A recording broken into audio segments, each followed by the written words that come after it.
அனைவருக்கும் வணக்கம். கடகராசிக்காரர்களுக்கு சரியாக 100 ஆண்டுகளுக்கு பிறகு 5 கிரக நிலைகள் உச்சம் பெற்று ஒரே ராசியில், அதுவும் 9ஆம் இடமான பாக்கியஸ்தானத்தில் அமர்ந்து சஞ்சரிக்கக்கூடிய இந்த வேலை என்பது கஷ்டம் விலகும் நேரமாகவும், மகிழ்ச்சிக்கான நல்ல செய்தி நிச்சயம் உண்டு என்று சொல்லக்கூடிய வகையிலும், இவை நடந்தே தீரும் என்று சொல்லக்கூடிய வகையிலும் எந்தெந்த விஷயங்கள் அமைந்துள்ளன என்பதை ஆராய்ந்து பார்க்கும் போது, ஏப்ரல் 7ஆம் தேதியிலிருந்து 14ஆம் தேதி வரை கிரகநிலைகளின் அமைப்பு எப்படி உள்ளது என்று பார்க்கும்போது, கடகராசிக்காரர்களுக்கு மிக வலுவாக ராசியின் அதிபதியான சந்திரன் உட்பட 5 கிரகநிலைகள் 9ஆம் இடமான பாக்கியஸ்தானத்தில் வலுவாக சஞ்சரிக்கின்றன. இந்த வாரத்தின் துவக்கத்தில் ராசியின் அதிபதியான சந்திரன், சூரியன், சுக்கிரன், ராகு மற்றும் புதன் என 5 கிரகநிலைகள் 9ஆம் இடமான பாக்கியஸ்தானத்தை வலுப்படுத்துவது என்பது அதிர்ஷ்ட யோக வாய்ப்புகளை அள்ளி கொடுக்கக்கூடிய ஒரு அற்புதமான அமைப்பாக பார்க்கப்படுகிறது. அது மட்டுமல்லாது, சூரியன் சந்திரனின் இணைவால் அமாவாசை தினமும் அன்று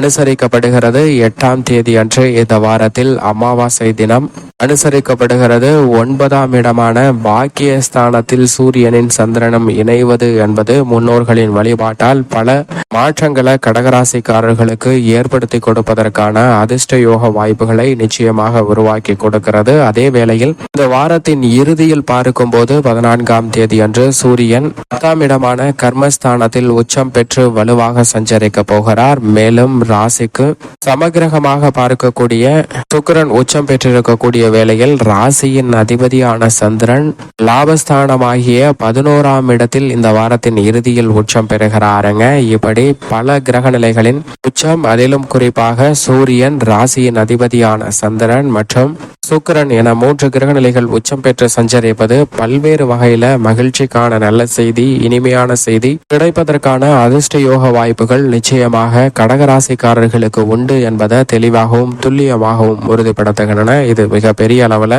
வரவேற்கத்தக்க அதிர்ஷ்டமும் ஒரு பொன்னான தருணமாக அமைவதற்கான வாய்ப்பும் யோகமும் மிகவும் வலுவாக உள்ளது என்பதை கிரகநிலைகள் உறுதிப்படுத்துகின்றன. 9ஆம் இடமான பாக்கியஸ்தானத்தில் ராசியின் அதிபதியான சந்திரன் வலுவாக சஞ்சரிக்கக்கூடிய வேளையில் நீங்கள் திட்டமிட்ட காரியங்கள் அனைத்திலும் காரிய வெற்றியை நிறைந்து கொடுப்பார். ஏனென்றால் 7ஆம் தேதி காலை 7:39 வரை சந்திரன் அஷ்டமத்தில் இருக்கிறார். அதற்கு பிறகு பாக்கியஸ்தானத்திற்கு மாறுகிறார். இந்த வாரத்தின் துவக்கத்தில் இருந்தே நன்மை அதீதமாக கிடைக்கக்கூடிய நல்ல பல வாய்ப்புகளையும் சந்தர்ப்பங்களையும் ராசியின் அதிபதியாக இருக்கக்கூடிய சந்திரன் மிக வலுவாக ஏற்படுத்தி கொடுக்கிறார். ஏனென்றால் வாரத்தின் துவக்கத்தில் 5 கிரக நிலைகளுடன், அதற்கு பிறகு குருவுடன் இணைந்து குரு சந்திர யோகத்தையும் அபரிவிதமாக வாரி வழங்குகிறார். அதற்கு பிறகு தனது உச்ச ராசியில் உச்சம் பெற்று வலுவாக இந்த வாரத்தின் இறுதியில் சஞ்சரிக்கிறாருங்க. எனவே கடகராசிக்காரர்களுக்கு ராசியின் அதிபதியின் அமைப்பு என்பது பல்வேறு வகையில மகிழ்ச்சிக்கான நல்ல செய்தி கிடைப்பதற்கான வாய்ப்பும்,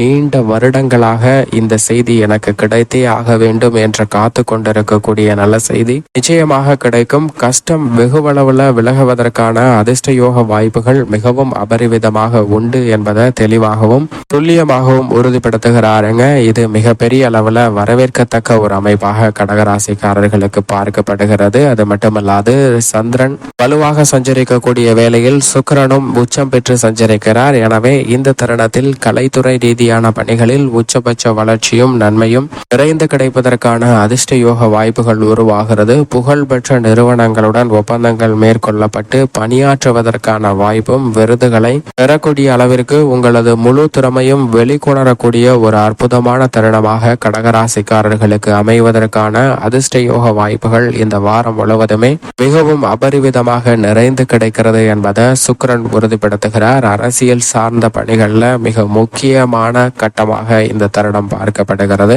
நீங்கள் எதிர்பார்த்தபடியே அனைத்து விதமான பணிகளையும் கனக்கச்சிதமாக செய்து முடித்து அவற்றிற்கான நல்ல பலன்களை நிறைந்து பெறுவதற்கான அதிர்ஷ்ட யோக வாய்ப்புகளை நிச்சயமாக வாரி வழங்குகிறாருங்க சுக்கிரன். எனவே அரசியல் சார்ந்த பணிகளில் வெற்றிக்கு உரித்தான பல நல்ல வாய்ப்புகள் இந்த தருணத்தில் மிகவும் அபரிவிதமாக கிடைக்கக்கூடிய ஒரு அற்புதமான தருணமாக பார்க்கப்படுகிறது. எனவே திட்டமிட்டதை விட மிக சிறந்த மாற்றத்தை அபரிவிதமாக பெறுவதற்கான அதிர்ஷ்ட யோக வாய்ப்புகள் நிச்சயமாக உண்டு என்பதை சுக்கிரன் உறுதிப்படுத்துகிறார். சூரியனும் 9, 10 ஆகிய இடங்களில் சஞ்சரிப்பதால் பல்வேறு வகையில ஏற்படக்கூடிய அலைச்சல்கள் சிரமங்களை வெகுவளவில் குறைத்து விடுகிறாருங்க. எனவே கஷ்டம் வெகுவளவில் குறைவதோடு மட்டுமல்லாது ஆரோக்கிய தொல்லைகள், கடன் சார்ந்த தொல்லைகள் உள்ளிட்ட பல சிரமம் விலகுவதற்கான வாய்ப்பு உண்டு. வித்யாகாரகராக இருக்கக்கூடிய புதன் நீச்சம் பெற்றும் வக்ரம் பெற்றும் சஞ்சரிக்கிறார். மிக விரைவில் வக்ர நிவர்த்தி பெற போகிறார். எனவே கல்வியில் நல்ல முன்னேற்றமும் திட்டமிட்ட வளர்ச்சியும் நிறைந்து கிடைப்பதற்கான யோகம் நிச்சயமாக கடகராசிக்காரர்களுக்கு உண்டு. நிழல் கிரகம் என்று சொல்லக்கூடிய ராகு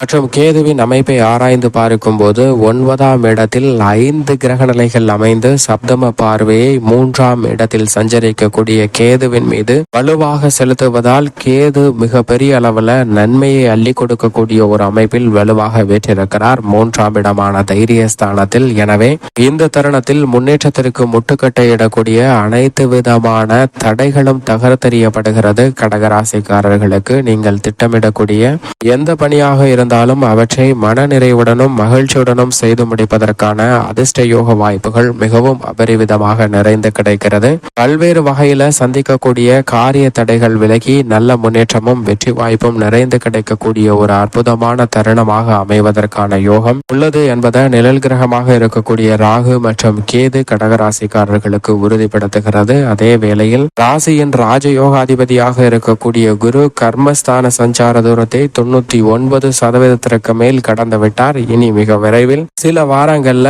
லாபஸ்தானமாகிய 11 மிக வலுவாக அமர போகிறாருங்க. ராசியின் ராஜயோகாதிபதியாக இருக்கக்கூடிய குரு லாபஸ்தானத்திற்கு வருவது என்பது நிச்சயமாக ஒரு வகையில் அதிர்ஷ்ட யோக வாய்ப்புகளை அள்ளி கொடுக்கக்கூடிய அற்புதமான தருணமாக உள்ளது என்பதை தெளிவாகவும் துல்லியமாகவும் உறுதிப்படுத்துகிறார். இது நிச்சயமாக மிகப்பெரிய அளவுல ஏற்படக்கூடிய சிரமங்களை விலக்கி நல்ல முன்னேற்றத்தை பெற்றுத்தரக்கூடிய ஒரு அற்புதமான தருணமாக அமைந்துள்ளது என்பதை ராசியின் ராஜயோகாதிபதியான குரு உறுதிப்படுத்துகிறாருங்க. எனவே இல்லத்தில் ஏற்படக்கூடிய பல்வேறு வகையான சிக்கல்கள் விலகும். அஷ்டம சனியின் பாதிப்பு குறைவதோடு மட்டுமல்லாது அஷ்டம செவ்வாயால் ஏற்படக்கூடிய சிரமங்களும் விலகி நீங்கள் எதிர்பார்க்கக்கூடிய நல்ல பல முன்னேற்ற வாய்ப்புகள் நிச்சயமாக குருவின் அமைப்பு காரணமாக உண்டு. அது மட்டுமல்லாது 5 கிரக நிலைகள் இணைந்து ஒரே இடத்திலும் கேதுவும் வலுவாக சஞ்சரிப்பது பல நன்மைகளை நிறைந்து பெறுவதற்கான அதிர்ஷ்ட யோக வாய்ப்புகளை நிச்சயமாக உருவாக்கி கொடுக்கின்றன. ஆனால் அதே சமயம் சாதகமற்ற அமைப்பாக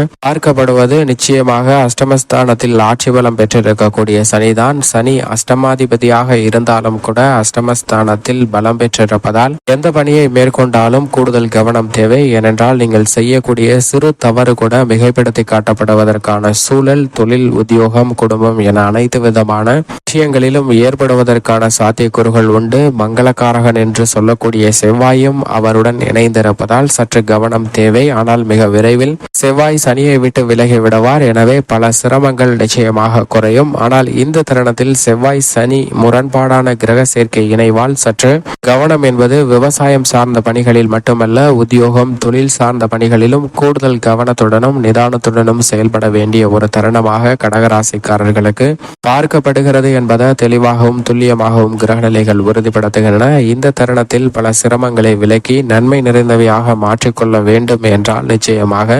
கடகராசிக்காரர்கள் வருகின்ற அமாவாசை தினத்தன்று 8ஆம் தேதி அன்று பித்ரு வழிபாடு செய்யுங்கள். முன்னோருடைய வழிபாட்டை மேற்கொள்ளுங்கள். அப்படி மேற்கொள்வதால் பல்வேறு வகையான கர்ம பாதிப்புகள் விலகி நல்ல முன்னேற்றம் நிச்சயமாக கிடைக்கும். அன்றைய தினத்தில் விரதமிருந்து அருகாமையில் உள்ள ஆலயம் சென்று தீபமேற்றி வழிபாடு செய்யுங்கள். கஷ்டம் வெகுவளவில் விலகுவதோடு மட்டுமல்லாது நீங்கள் எதிர்பார்க்கக்கூடிய மகிழ்ச்சிக்கான நல்ல செய்தியும் நிச்சயமாக கிடைக்கும் கடகராசிக்காரர்களுக்கு.